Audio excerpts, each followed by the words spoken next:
आज हम पढ़ेंगे डाइजेस्टिव सिस्टम ऑफ ह्यूमन के बारे में। मतलब ये कि जो इंसान का निज़ाम इंतज़ाम है, वो निज़ाम जिसके ज़रिए से हम खुराक को हज़म करते हैं, डाइजेस्ट करते हैं, उस सिस्टम को कहा जाता है डाइजेस्टिव सिस्टम। तो अब अगर हम डाइजेस्ट की बात करें कि हज़म करना क्या होता है, तो हम देखते हैं कि जब हम खाना खाते हैं, खुराक खाते हैं, तो हम उसको चबाकर छोटे छोटे हिस्सों में करते हैं। फिर फर्दर वो हमारी बॉडी के अंदर चली जाती है। जब हमारी बॉडी के अंदर चली जाती है तो बाकी जो इस सिस्टम के हिस्से हैं वो मिल के इसको कन्वर्ट कर देते हैं। मतलब ये कि वो फिर किस फॉर्म में आ जाता है, इस फॉर्म में आ जाता है, इस ऐसे सब्सटेंसेस बन जाते हैं, ऐसा मटेरियल, ऐसा मादा बन जाता है जिसे बॉडी इस्तेमाल कर सकती है। तो इसे कहा जाता है डाइजेस्ट करना। जैसे यहाँ पर हम अपने सामने डायग्राम में देख रहे हैं कि हम देख रहे हैं कि ये जो सिस्टम है ये है डाइजेस्टिव सिस्टम। तो डाइजेस्टिव सिस्टम जो है वो क्या है कि जो खुराक खाई, अब हमने खाना जब खाया तो खाना हम कहाँ पर एंटर करते हैं, कहाँ पर डालते हैं? खाना हम डालते हैं अपने मुंह में। मतलब यहाँ से हम क्या कर रहे हैं, खाना खाते हैं। जब हम खाना खाते हैं तो हम देखते हैं कि हमारे मुंह में यहाँ पर मौजूद होते हैं टीथ। ठीक है, हम इसको एक और कलर से कर लेते हैं कि यहाँ पर क्या मौजूद है, यहाँ पर दांत मौजूद होते हैं। अब ये जो दांत हैं इनकी मदद से हम च्यू करते हैं। मतलब ये कि जो हमने खाना खाया है उसको हम चबा रहे हैं।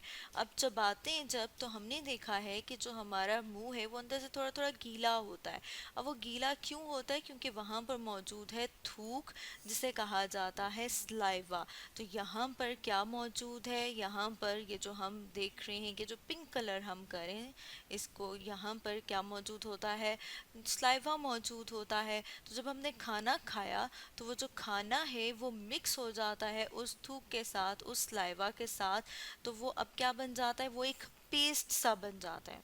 अब जब वो पेस्ट सा बन गया है तो फिर वो वहाँ से आगे मूव करता हुआ आता है फूड पाइप के पास। मतलब ये जैसे यहाँ पर हम डायग्राम में देख रहे हैं कि खाना जो है वो अब इसके साथ मिक्स होके क्या बन गया, पेस्ट बन गया। अब वो जो पेस्ट है वो यहाँ से गुजर रहा है। अब ये जिसमें से गुजर रहा है वो एक पाइप की तरह का स्ट्रक्चर है।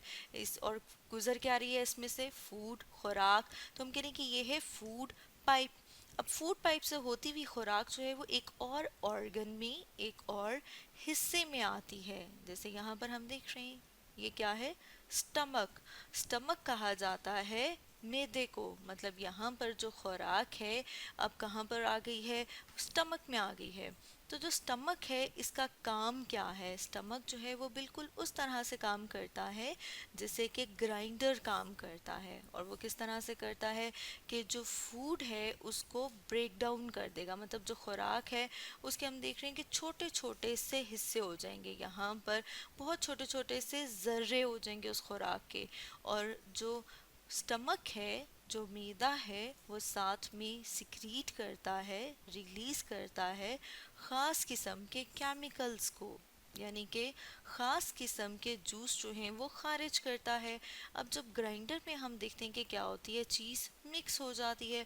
बिल्कुल उसी तरह से ये जो स्टमक है यहाँ पर खुराक जो है वो मिक्स हो जाती है उन केमिकल्स के साथ। अब जब मिक्स हो जाती है उन केमिकल्स के साथ तो फिर हम कहते हैं कि वहाँ पर क्या स्टार्ट हो जाती है? डाइजेशन। मतलब ये कि अब वो खुराक हजम होना स्टार्ट हो गई है। मतलब ये कि अब वो इस फॉर्म में आना शुरू हो गई है कि हमारा जिस्म उसे इस्तेमाल कर सके, उसे यूटिलाइज कर सके। तो स्टमक से हम देख रहे हैं कि वो जो खुराक है वो कहाँ पर आ गई? स्टमक से आगे वो आती है यहाँ पर। ये जो हम देख रहे हैं स्ट्रक्चर जिसे कहा जाता है स्मॉल इंटेस्टाइन। मतलब क्या? छोटी आंत। तो यहाँ पर हम साथ में लिख लेते हैं स्मॉल इंटेस्टाइन। इसका काम क्या है? स्मॉल इंटेस्टाइन का काम ये है कि जो खुराक है वो यहाँ पर भी डाइजेस्ट होगी और साथ में क्या होगी? जज्ब होना स्टार्ट हो जाएगी। तो जज्ब कहाँ पर होती है? हम देखते हैं कि जो खुराक है वो यहाँ से जज्ब होके जाती है हमारे खून में, हमारे ब्लड में। क्योंकि हम जानते हैं कि जो खून है वो हमारी पूरी बॉडी के हर हिस्से तक पहुँचता है। तो खून के ज़रिए से जो खुराक है वो हमारे जिस्म के, हमारी बॉडी के हर सेल तक पहुंचाई जाती है। अब हम कह रहे हैं कि हज़म होना मतलब डाइजेस्ट होना स्टार्ट हो गई है स्टमक में, बाकी की डाइजेशन जो है वो पूरी हो जाती है कहाँ पर, स्मॉल इंटेस्टाइन में, यानी कि छोटी आंत में। इसी तरह से हम देखते हैं कि छोटी आंत से अब जो खुराक है, हम साथ में यहाँ पे देख रहे हैं कि जो खुराक है वो अब कहाँ पर आ गई है, वो आ गई है इस हिस्से में। ये जो हिस्सा है, ये जो यहाँ पर हम देख रहे हैं, इसे कहा जाता है लार्ज इंटेस्टाइन। मतलब ये कि जो बड़ी आंत है उसे कहेंगे लार्ज इंटेस्टाइन। अब ये जो लार्ज इंटेस्टाइन है, इसका काम ये है कि जब हमने खाना खाया तो हमने खाना खाने के साथ पानी भी पिया। अब जब हमने पानी पिया तो वो जज्ब होता है यहाँ पर लार्ज इंटेस्टाइन में। ठीक है, लार्ज इंटेस्टाइन में हम देख रहे हैं कि ये जो रीजन है इसे कोलॉन भी कहा जाता है। एब्जॉर्ब कहते हैं जज्ब होने को, कि हमने जो पानी पिया था वो जज्ब हो गया लार्ज इंटेस्टाइन में। अब जब हमने खाना खा लिया, उसमें से जो चीज़ें हमें चाहिए थी वो तो हमारी यूटिलाइज हो गई, इस्तेमाल हो गई, हमारी बॉडी ने उसे जज्ब कर लिया।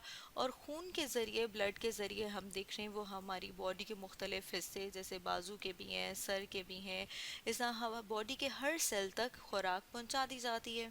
उसके बाद हम देखते हैं कि जो खुराक अब हमें नहीं चाहिए, मतलब जो कि अब हमारी बॉडी के इस्तेमाल के काबिल नहीं है, उसे कहा जाता है अनवांटेड फूड, के वो खुराक नहीं चाहिए, या फिर हम कहेंगे कि वो क्या है, वो वेस्ट मटेरियल है, फाजिल मादा है। तो उसे बॉडी में रखने की कोई ज़रूरत नहीं है, क्योंकि वेस्ट को तो हम नहीं रखते अपने पास, तो हम क्या करते हैं, उसे बॉडी से रिमूव कर देते हैं। मतलब ये कि उसे बॉडी से बाहर निकाल देते हैं। तो यहाँ पर जो स्ट्रक्चर मौजूद है उसे कहा जाता है रेक्टम। तो हम देख रहे हैं यहाँ पर एक ओपनिंग होती है, उसके ज़रिए से जो वेस्ट मटेरियल है, जो फाजिल मादा है, उसे बॉडी से बाहर यहाँ से रिमूव कर दिया जाता है। तो हमने देखा कि जब हमने खाना खाया, फूड कहाँ पर आती है, हमारे माउथ में, मतलब हमारे मुंह में, मुंह से आती है फूड पाइप में। ठीक है, जैसे यहाँ पर भी हमने देखा कि फूड पाइप में, फूड पाइप से कहाँ पर आ गई, स्टमक में, जैसे यहाँ पर स्टमक में, स्टमक के बाद आती है वो स्मॉल इंटेस्टाइन में, स्मॉल इंटेस्टाइन के बाद आती है वो लार्ज इंटेस्टाइन में। जैसे हम पे देखा स्मॉल इंटेस्टाइन और फिर कहाँ पर आ गई, लार्ज इंटेस्टाइन में। और जो बाकी का फाजिल मादा था उसे बॉडी से बाहर रिमूव कर दिया जाता है। तो ये जो पूरा सिस्टम जो इन्वॉल्व है, जिसके ज़रिए से खुराक हज़म होती है, डाइजेस्ट होती है, उसे कहा जाता है डाइजेस्टिव सिस्टम, जो कि आज हमने स्टडी किया, डाइजेस्टिव सिस्टम ऑफ ह्यूमन के बारे में।